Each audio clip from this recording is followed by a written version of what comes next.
सीने से पेट की तरफ जाते हैं तो गरीब तो सोचेगा ना कि पेट कैसे भरेगा, और पेट भरने के लिए जो आप रेवड़ी कहते हैं, दूसरी पार्टियां फ्रीबीज कहते हैं, ये बहुत पॉपुलर हो चुके हैं।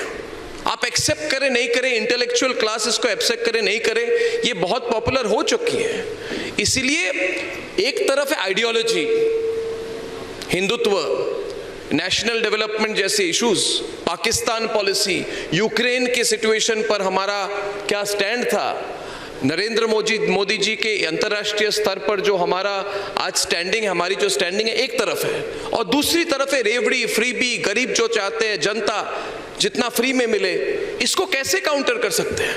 क्योंकि आपकी पॉलिसीज हमेशा मोस्ट पॉपुलर पॉलिसीज नहीं होंगी।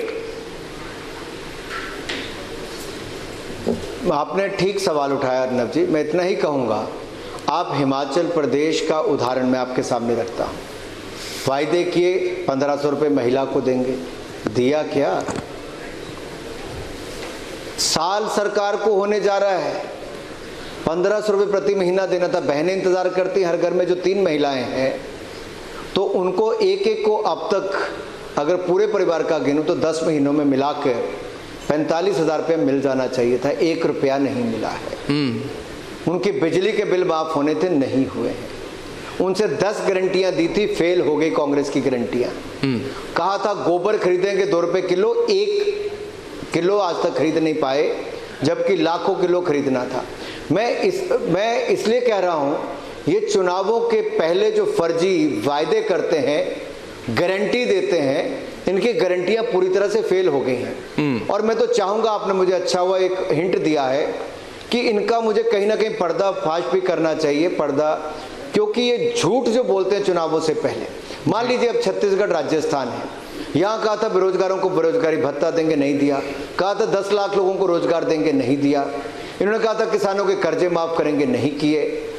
अभी राहुल गांधी जी 2018 में कह गए थे, वहां भी नहीं किया।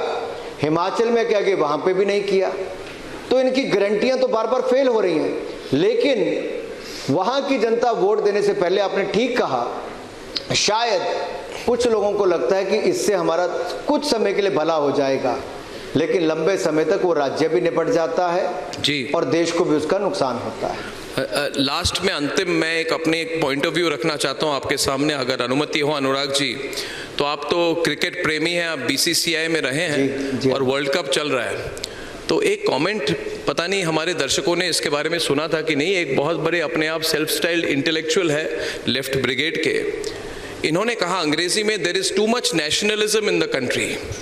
देश में बहुत ज़्यादा राष्ट्रवाद हो रहा है, और मुझे लगता है कि इंडिया को वर्ल्ड कप नहीं जीतना चाहिए। We should not win the world cup because it will increase nationalism in the country.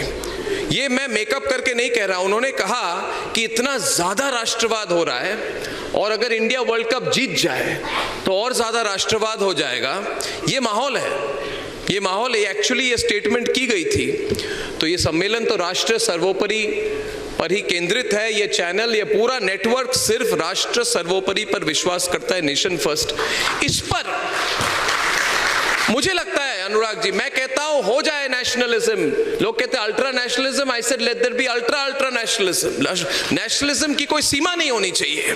मगर इस पर आपका क्या कहना है? जो लोग डरते हैं राष्ट्रवाद से और इसको अलग तरीके के प्रेजेंट करने की कोशिश करते हैं, इस पर आप क्या कहना चाहेंगे टुवर्ड्स द एंड? जी, मैं इतना ही कहूँगा, जो लोग भारत को राष्ट्र ही नहीं मानते, आप उनसे राष्ट्रवाद की उम्मीद कहाँ करके बैठे? जी।